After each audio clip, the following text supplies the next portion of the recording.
Olá pessoal, tudo bem com vocês? Vamos lá para mais uma leitura de hoje, do livro 365 Hábitos Poderosos e Simples? Então, a leitura de hoje é de número 64, 64ª leitura.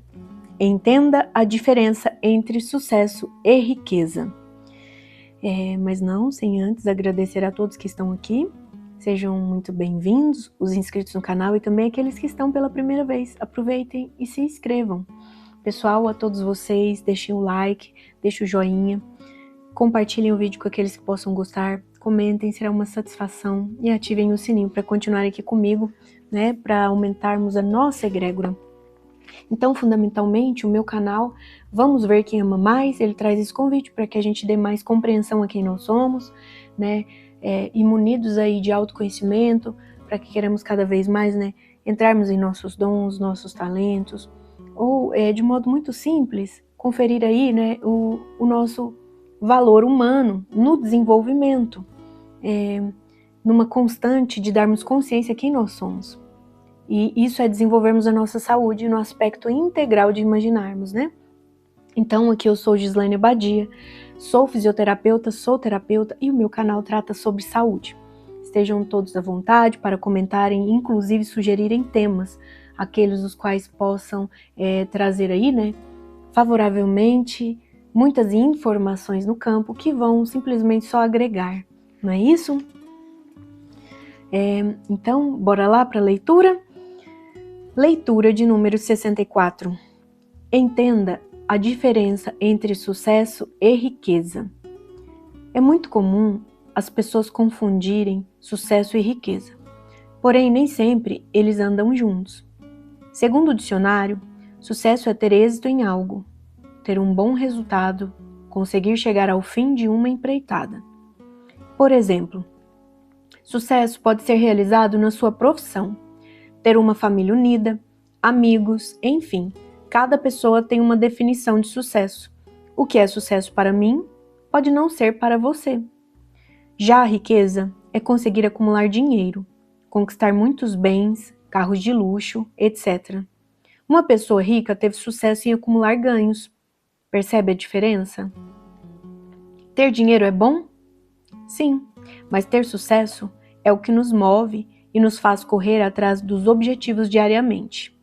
Cultive bons hábitos que possam lhe trazer a essência do que significa sucesso para você. Nossa, entenda a diferença entre sucesso e riqueza.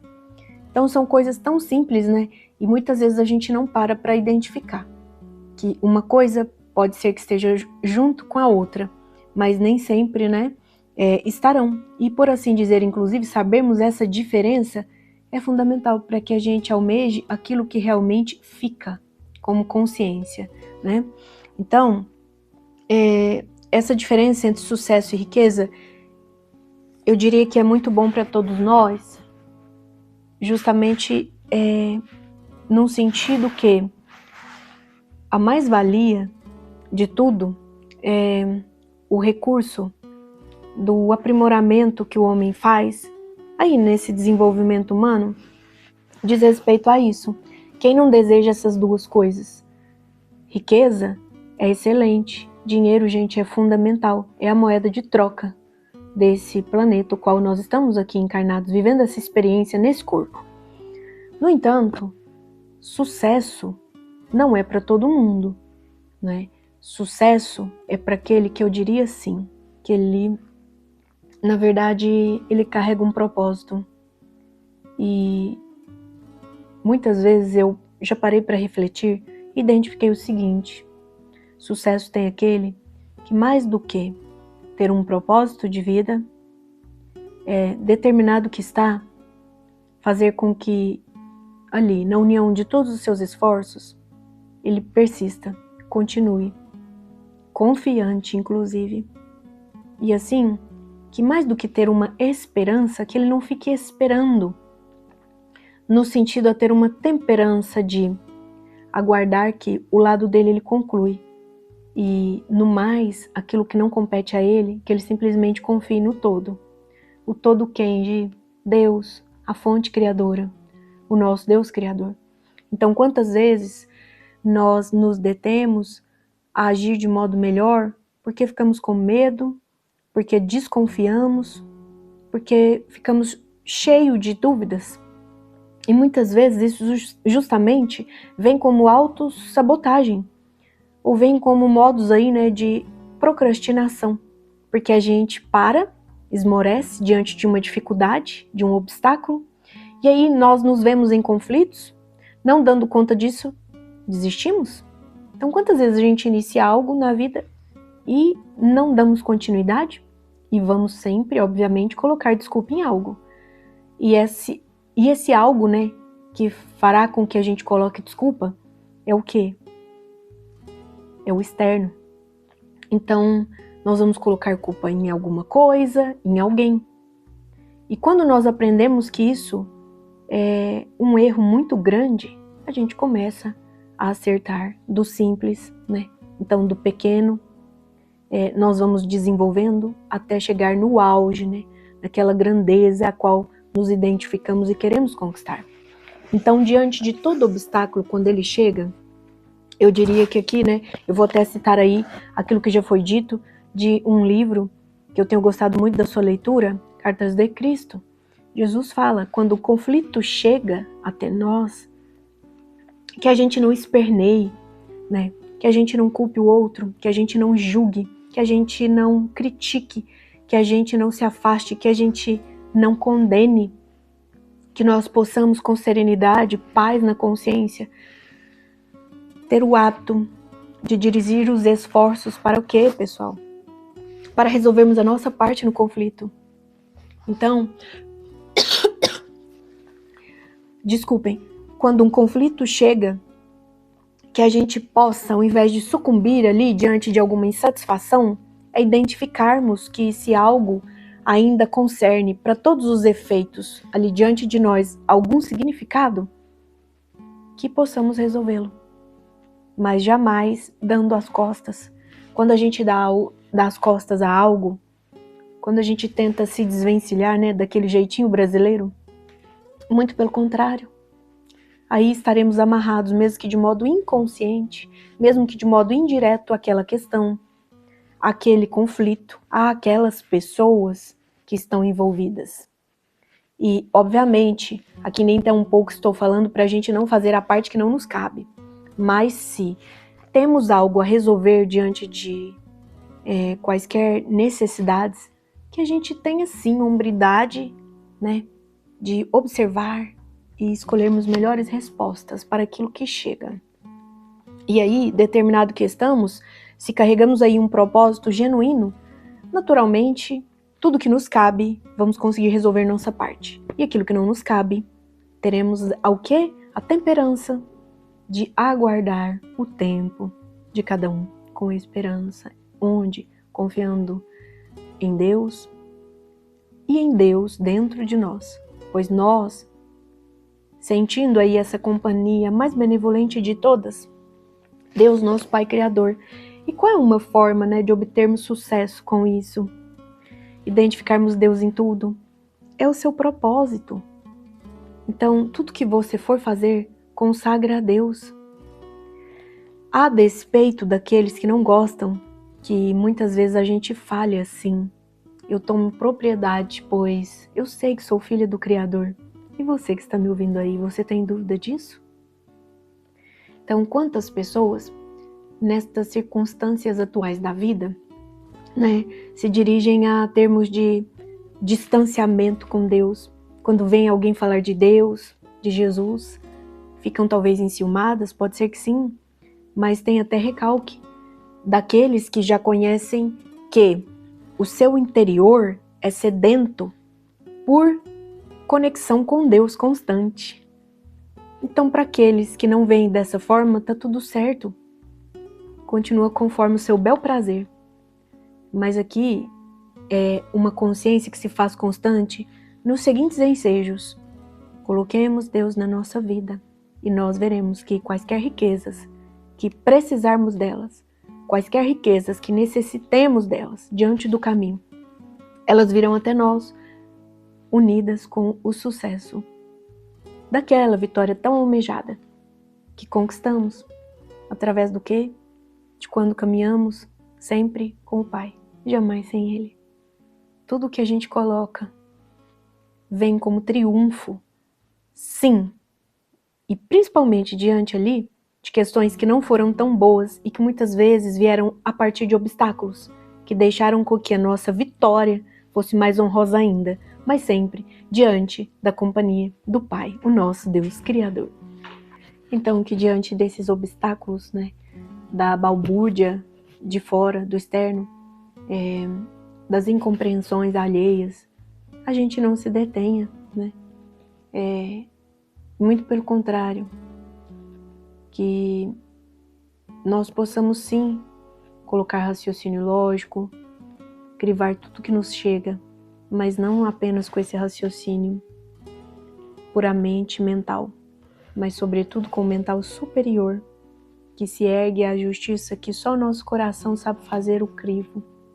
É aquela justiça da consciência, que não dirige até nós simples questionamentos ou dúvidas do ego, mas sim dirige perguntas saudáveis e de observação, a obtermos sempre uma melhor resposta diante de qualquer obstáculo e diante de qualquer problema. Enxergaremos sempre as soluções, e uma delas é: sejamos, né, um com o Pai dentro de nós, em nosso coração. Essa é a conquista que cada um pode almejar agora mesmo dentro de si. O quão bom é quando nós seguimos com a consciência livre, com o nosso ajustador de pensamentos.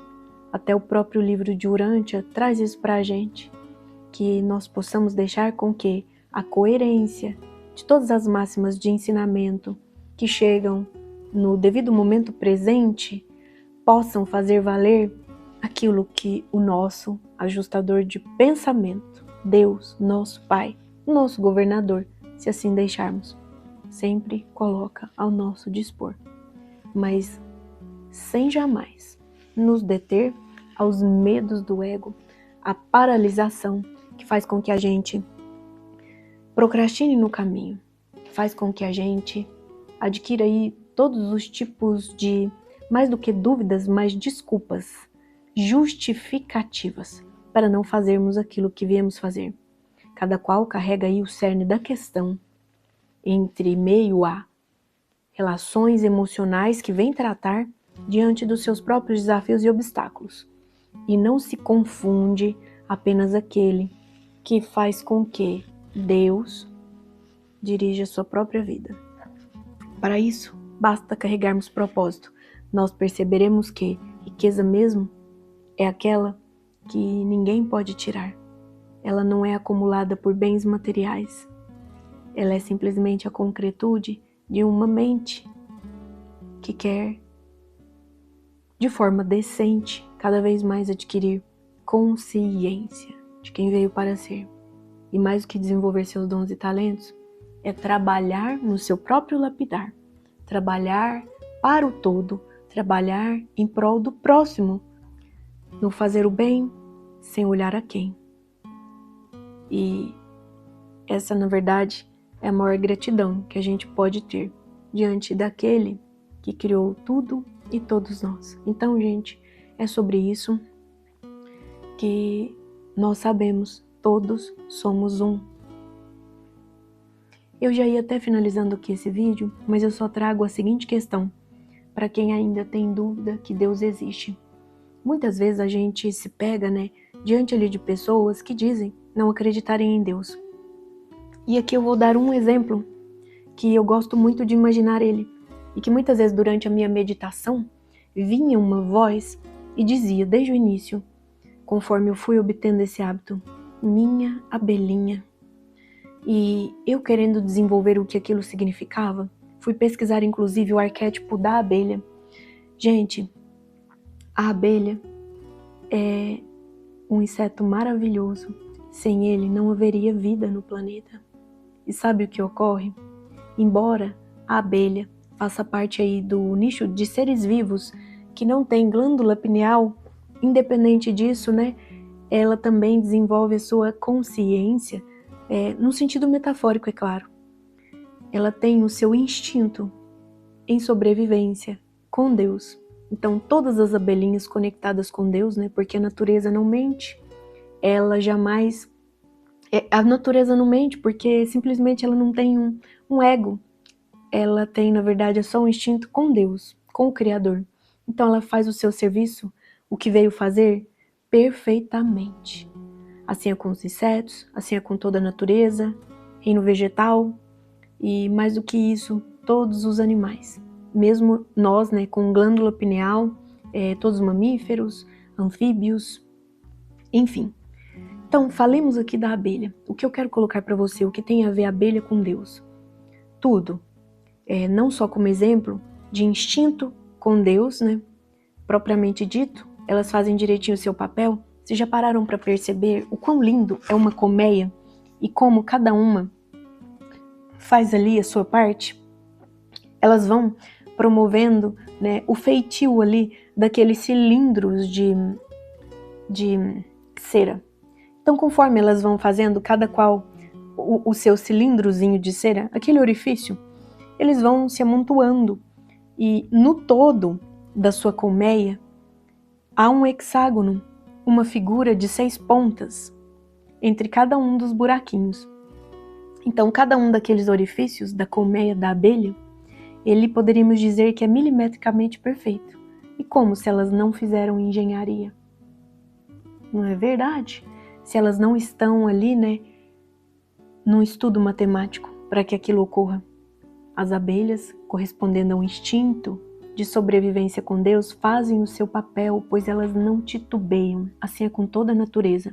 Então, quem ainda não percebeu Deus, basta olhar a natureza.